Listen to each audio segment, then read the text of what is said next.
Welcome to our channel. ఈరోజు మనము అరుణాచలేశ్వర ఆలయంలో గిరి ప్రదక్షిణ గురించి మాట్లాడుకుందాం.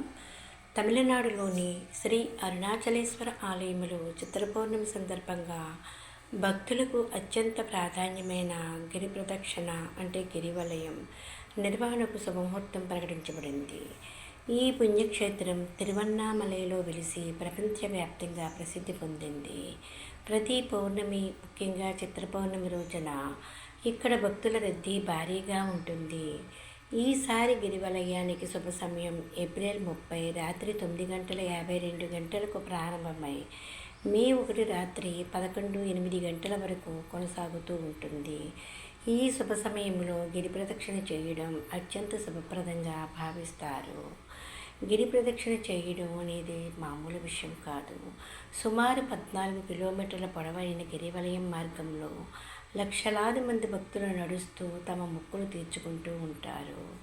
ఈసారి దాదాపు 30 లక్షల మంది భక్తులు పాల్గొనే అవకాశం ఉందని అంచనా. చిత్ర పౌర్ణమి సందర్భంగా ఆలయాన్ని తెల్లవారుజామునే తెరిచి స్వామివారికి పాలు, పెరుగు, పన్నీరు, పంచామృతం, తేనె వంటి పవిత్ర ద్రవ్యాలతో ప్రత్యేక అభిషేకాలు నిర్వహిస్తారు. అనంతరం పుష్పాలతో అలంకరణ చేసి దీపారాధనతో ప్రత్యేక పూజలు జరుగుతాయి. ఈ కార్యక్రమాల భక్తులకు ఆధ్యాత్మికంగా ఎంతో పవిత్రమైన అనుభూతిని ఇస్తాయి. భక్తుల రద్దీని దృష్టిలో ఉంచుకుని ఆలయ యంత్రాంగం విస్తృత ఏర్పాట్లు అయితే చేస్తుంది. తాగునీరు, మరుగుదొడ్లు, పార్కింగ్ వంటి ప్రాథమిక సౌకర్యాలతో పాటు వైద్య సేవలు, అగ్నిమాపక సిబ్బంది, పోలీసు భద్రత కూడా ఏర్పాటు చేశారు. జిల్లా యంత్రాంగం కూడా సమన్వయంతో భక్తులకు ఎలాంటి ఇబ్బందులు లేకుండా చర్యలు తీసుకుంటుంది.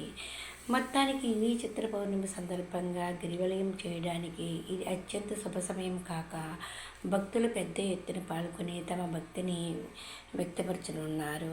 ఇదే అండి తిరువన్నామలై అరుణాచల ఆశ్రమంలో చిత్ర పౌర్ణమి గిరివలయం గురించి కొన్ని విషయాలు. Please like, share and subscribe.